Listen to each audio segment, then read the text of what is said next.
കൊല്ലം ചടയമംഗലത്ത് 2 kilo കഞ്ചാവ് പിടികൂടി. 2 യുവാക്കൾ അറസ്റ്റിലായിട്ടുണ്ട്. പ്രതികൾ പിടിയിലായത് എക്സൈസ് സംഘം നടത്തിയ പ്രത്യേക പരിശോധനയിലാണ്.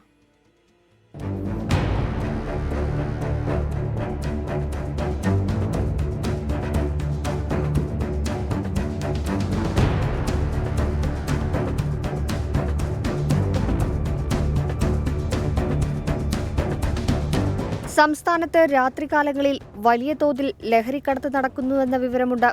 അതിന്റെ അടിസ്ഥാനത്തിലാണ് എക്സൈസ് സംഘം രാത്രികാലങ്ങളിൽ ഉൾപ്പെടെ വാഹനങ്ങളിൽ പരിശോധന ശക്തമാക്കിയത്. ചടയമംഗലം എക്സൈസ് ഇൻസ്പെക്ടർ രാജേഷിന്റെ നേതൃത്വത്തിൽ നടത്തിയ പരിശോധനയ്ക്കിടെയാണ് ചാനാട്ട് ഭാഗത്ത് വെച്ച് പൊതിയുമായി നിൽക്കുന്ന 2 യുവാക്കളെ കണ്ടത്.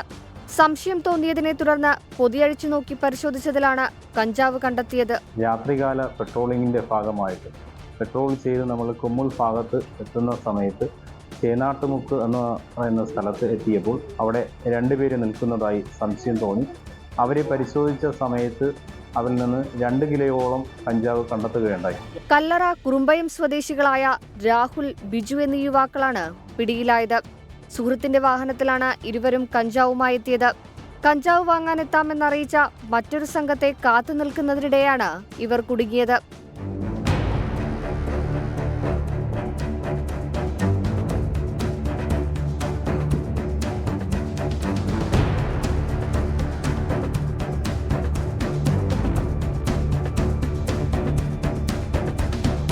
അറസ്റ്റിലായ രാഹുൽ നേരത്തെയും കഞ്ചാവ് കേസുകളിൽ ഉൾപ്പെട്ടിട്ടുണ്ട്.